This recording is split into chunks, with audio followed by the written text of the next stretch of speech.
Okay, डिस्क्लोमर आपको पढ़ लेना है, वीडियो को पॉज करके पढ़िएगा ज़रूर। साथ ही साथ अभी तक लाइक नहीं किया है चैनल को लाइक कर सकते हैं, सब्सक्राइब नहीं किया है सब्सक्राइब कर सकते हैं, फ्री है लाइक एंड सब्सक्राइब करना। इंडिया मार्ट इंटरमेश का बाईबैक आ चुका है, तो बाईबैक के रिगार्डिंग आज हम बात करेंगे। इसमें क्या अप्लाई करना चाहिए, क्या आपका ब्रेक इवन प्राइस निकल के आएगा, कितना प्रॉफिट निकल के आएगा, सभी चीज़ के बारे में हम बात करेंगे। इंडिया मार्ट इंटरमेश काफ़ी ज़्यादा लोगों को पसंद आया था, हमारा बीएससी और अमृतांजन का तो काफ़ी ही ज़्यादा पसंद आया था लोगों का, हम लोग को कमेंट्स भी आया था, मैसेजेस भी आए थे। अब इंडिया मार्ट इंटरमेश का बाईबैक आ चुका है, कैलकुलेट कर लेते हैं एंड देख लेते हैं क्या इसमें अप्लाई करने जैसा है कि नहीं है। तो ओवरऑल हम बात करें, 500 करोड़ का बाईबैक है, साइज ऑफ बाईबैक ठीक है, अच्छा है, बड़ा है। ओवरऑल हम बात करें कितने शेयर्स बाईबैक में जाएंगे, 12,50,000 शेयर्स बाईबैक के अंदर जाएंगे, जो कि कंपनी का अप्रॉक्स 4% हो सकता है, ऊपर नीचे हो सकता है, ये मैंने फास्ट कैलकुलेट किया है तो मुझे एग्जैक्ट आइडिया नहीं, लेकिन हाँ अप्रॉक्स 4% हो सकता है। उसके अलावा बायबैक प्राइस की बात करें, 4,000 रुपये पर शेयर पे बायबैक कंपनी लेगी, 1,25,000 शेयर कंपनी लेगी। छोटे शेयर होल्डर्स जो हमारा रिजर्व कैटेगरी पे उस पर आ जाते हैं, 15% स्मॉल शेयर होल्डर्स के लिए रिजर्व होता है। स्मॉल शेयर होल्डर्स यानी वो शेयर होल्डर्स जिनके पास 2 लाख रुपए से कम का शेयर पड़ा होता है किसी भी कंपनी का। तो इंडिया मार्ट के केस में जिनके पास 2 लाख रुपए से कम के शेयर है इंडिया मार्ट के अंदर, वो स्मॉल शेयर होल्डर कैटेगरी में आ जाते हैं। वो टोटल 1,56,477 शेयर होल्डर है एज ऑन 2 जुलाई या 2 जून, आई डोंट नो, एनएसए की वेबसाइट पे लेटेस्ट जो डेटा अपलोडेड है 2 जुलाई या 2 जून का मेरे ख्याल से, उस दिन के अकॉर्डिंगली 1,56,000 शेयर होल्डर्स है। नंबर ऑफ शेयर्स जितने उनके पास, सबके पास मिला के शेयर्स है वो है 48,20,102। 15% अगर आप रिजर्व करोगे 500 करोड़ में से, यानी 75 करोड़ रुपीज़ रिजर्व होगा ये स्मॉल शेयर होल्डर्स के लिए, जिनका अगर आप शेयर डिवाइड करोगे तो 1,87,500 करोड़ के शेयर्स, 1,87,500 शेयर्स कंपनी बायबैक लेगी ये छोटे शेयर होल्डर्स से। शेयर्स कितने हैं छोटे शेयर होल्डर्स के पास, 48 लाख। लेगी कितनी कंपनी, 1,87,000 के आसपास। तो अप्रॉक्स 4.8-4.9% के आसपास का बायबैक होगा स्मॉल शेयर होल्डर कैटेगरी में से, अगर सारे के सारे शेयर्स टेंडर हो जाते हैं तो। 2,900 रुपीज़ शेयर की करंट प्राइस है, आज की क्लोजिंग प्राइस 2,900 है। रिजल्ट अच्छे आए हैं ओवरऑल, अगर हम बात करें बेहतरीन रिजल्ट आए हैं इंडिया मार्ट के। कल गैप अप खुलता है, किधर खुलता है पता नहीं, रिकॉर्ड डेट अभी तक अनाउंस नहीं हुई है, तो वंस रिकॉर्ड डेट अनाउंस होगी तो मैं मान के चलो कि 2,900 रुपीज़ प्राइस है शेयर की। थोड़ा बहुत ऊपर नीचे होगा तो आप कैलकुलेट कर सकते हैं। 2,900 के हिसाब से एंड 4,000 रुपीज़ के हिसाब से 2 लाख रुपीज़ के वर्थ ऑफ शेयर्स अगर आपके पास है स्मॉल शेयर होल्डर्स कैटेगरी में आपको आने हैं, यानी आपके पास 50 शेयर्स से कम या 50 शेयर्स होने चाहिए तो आप वो स्मॉल शेयर होल्डर कैटेगरी में फिट होंगे। 50 शेयर्स अगर आपके पास है तो आप स्मॉल शेयर होल्डर्स की कैटेगरी में हो। अब 50 शेयर में से अगर सारे के सारे शेयर्स टेंडर हो रहे हैं तो ये कैलकुलेशन है, उसके बाद मैं आपको अप्रॉक्सीमेट भी बताऊंगा।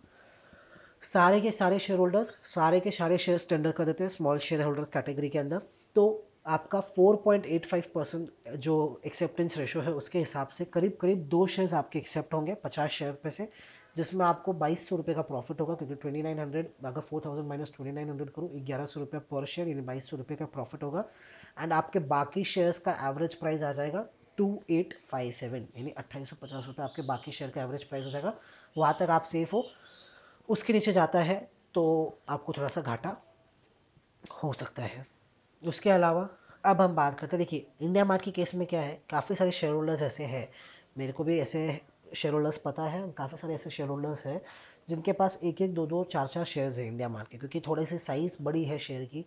पहले तो 5-5 10-10 हज़ार रुपया शेयर की वैल्यू थी, उसके कंपैरेटिव में भी अगर मैं बात करूँ तो अभी भी शेयर की प्राइस थोड़ी सी ज़्यादा है, मतलब 3,000 रुपया। तो एक बड़ा टिकट साइज़ होने के बाद काफ़ी सारे शेयर होल्डर्स के पास बहुत क्वांटिटी में शेयर्स नहीं है, 2 4 5 शेयर्स है।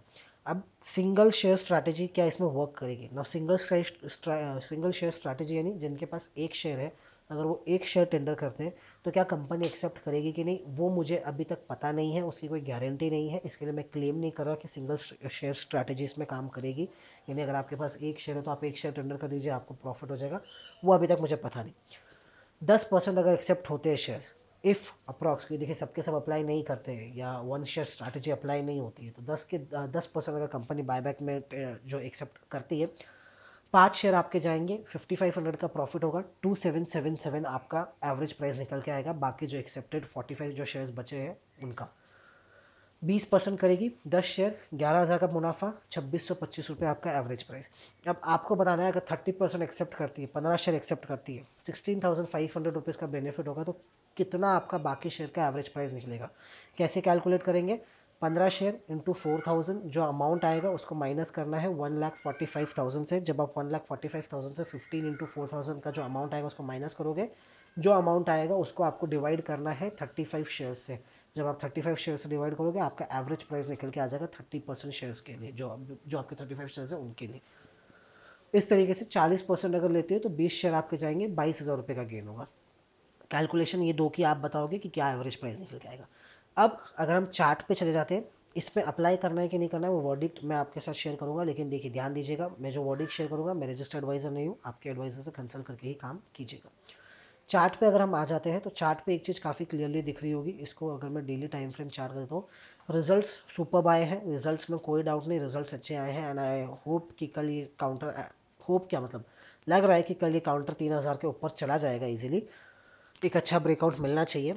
तो देखिए वर्डिक्ट ये निकल के आता है, जिनके पास है उनकी तो लॉटरी लगी है, जिनके पास शेयर्स है आज भी जिन्होंने खरीदे हैं 2900 के भाव पे जिन्होंने खरीदे, उनकी लॉटरी लगी है। क्यों? क्योंकि कल अगर ये शेयर 3000 के ऊपर खुलता है एंड बिफोर रिकॉर्ड डेट अगर ये 3000 के नीचे नहीं आता है, तो मुझे नहीं लगता कि ये शेयर वर्थ इट है बायबैक में अप्लाई करना। फ्रेश खरीद कर, फ्रेश खरीद कर अनटिल एंड अनलेस आप वो 4-5% का जो एक्सेप्टेंस रेशो है उसको प्ले करना चाहते हो एंड 2-2,500 रुपये का गेन करना चाहते हो तो, वरना फ्रेश खरीद कर करना। अगर 3,000 के ऊपर कल मिलता है तो वर्थ इट नहीं होगा, जो कि हाईएस्ट प्रोबेबिलिटी कि कल 3,000 के ऊपर मिलेगा। जिन्होंने लास्ट एक हफ्ते में बाय किया है 2600 2700 के आसपास, उनके लिए तो बम्पर लॉटरी लगी है, उनके लिए बेस्ट प्राइस निकल के आएगा काउंटर का, एंड उनको तो बायबैक में डेफिनेटली टेंडर करना चाहिए। तो जिनके पास ऑलरेडी शेयर है वो डेफिनेटली टेंडर करें। सिंगल शेयर स्ट्रैटेजी अभी तक मुझे नहीं पता काम करेगी कि नहीं करेगी, वो आपको थोड़ा टाइम के बाद अगर ऐसा मुझे कोई अपडेट मिलेगा तो मैं शेयर कर दूंगा। अभी के लिए मैं नहीं कह सकता कि सिंगल शेयर जो स्ट्रैटेजी है वो इसमें वर्क करेगी कि नहीं, लेकिन हाँ अगर आपके पास 50 शेयर है तो 2 तो पक्के जा रहे हैं, उसके ऊपर 3 4 5 भी जा सकते हैं। पड़े हैं, आज भी खरीदे हैं या पड़े हैं तो डेफिनेटली अप्लाई कीजिए।